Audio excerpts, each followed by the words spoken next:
Good morning. I'm here with our mayor of our city, Mayor Mitch, Commander Lawrence Dupree, Commander of the 7th District, and Deputy Chief of Police Landrieu Westbrook of our Public Integrity Bureau.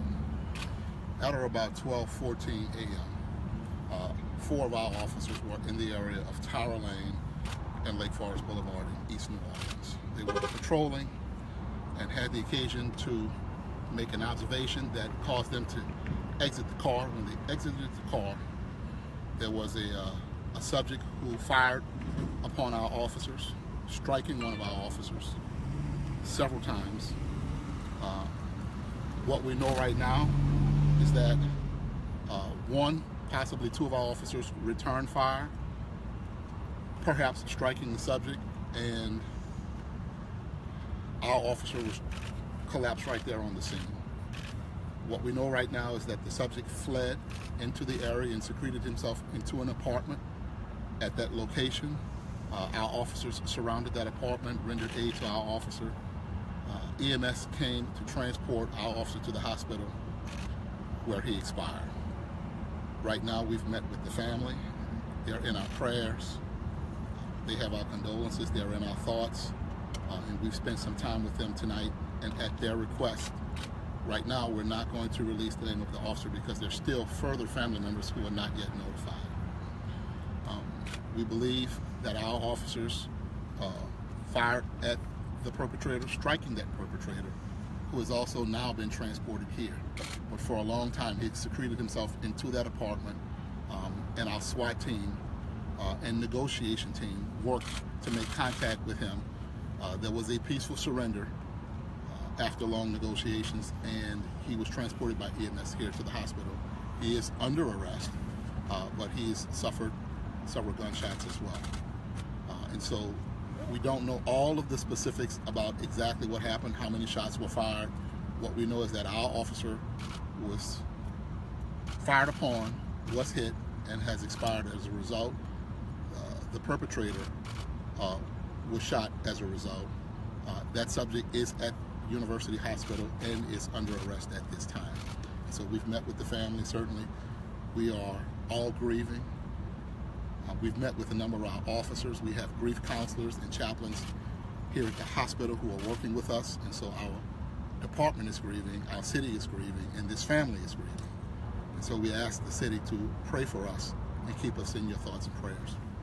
Chief, again, what exactly were the officers doing in that area that led to this gunfire? They were on routine patrol, and this is still under investigation. Whenever we have a police-involved shooting, the Forced Investigation Team out of Public Integrity Bureau is investigating, and so we have not taken official statements from the officers, but we do have limited information. They were on routine patrol. They saw something that aroused their suspicion.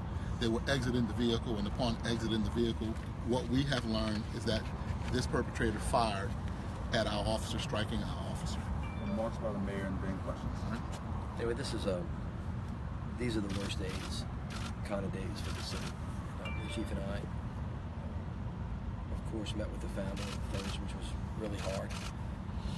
So we want to keep them in our thoughts and our prayers. There are a lot of officers that knew this officer really, really well, and the entire department, when this happens, is in trauma. And of course, it strikes at the heart, of the city. So I just want to ask the people of the city to keep the family in their thoughts and prayers, and also the men and women of the New Orleans Police Department. Also, all of the individuals that work in this hospital, the EMS, the doctors, all of these individuals are affected by this, but as you know, have been called upon actually to treat both the officer and the perpetrator, and they do a heroic job, and it's just an amazing thing to watch. But I just ask the city to keep everybody, in their thoughts and their prayers tonight. As we learn more information, we give you as much as we can at this time, but as the chief said, in respect to the family, we're not going to reveal the name of the officer at this time until family notification to me. Were any other officers hit or any other perpetrators? Or was it just one gunman at this time? At this time, it was just one gunman. Only one officer received injuries, and there's only one perpetrator with injuries. That perpetrator is being treated as we speak here at the hospital and is under arrest. Do you know what kind of, was it a high caliber gun, handgun? Do you know any kind of information? At this time, we do not know. That scene is still fresh. It's still being processed right now, and so those are the answers to the questions we will get through the investigation, so we don't have that at this moment. And it was 2 officers who were on patrol, that's right? There were 4 total, Okay. but only 1 sustained injuries. And it sounds like multiple officers shot at the suspect. Is that accurate? Or It's can you say- possible. Well, we know that 1 did, but it's possible more than 1 did. Anything you could say about the officer who died without giving his name, maybe his age, his assignment, how long he's been in patrol? Well, he's assigned to the 7th District, and, you know, once again, at the family's request, they asked us not to reveal who that is because they're still contacting other family members. They'd like to personally make those notifications, and so we want to honor that request.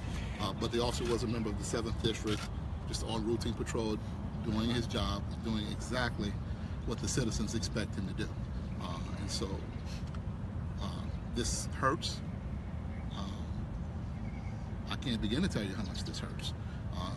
But I've had to console our officers, and we've, you know, had to touch and hug our officers out there tonight and this family because we're all grieving. And so I'd ask you to keep this family in your prayers and keep our police department in your prayers as we grieve and continue to serve at the very same time. Does it underscore how dangerous it is when people are opening fire at midnight on NOPD officers? Well, it's critical. I mean, we don't know the circumstances that initiated, but yeah, it was evidently out there a very dangerous situation with just one perpetrator and a number of different officers, and obviously a lot of gunfire was involved. We'll know more about it, but we talk to these officers at their graduation, and of course we say this all the time about how dangerous this job really is, and unfortunately tonight, you know, our worst nightmares, you know, have come to be.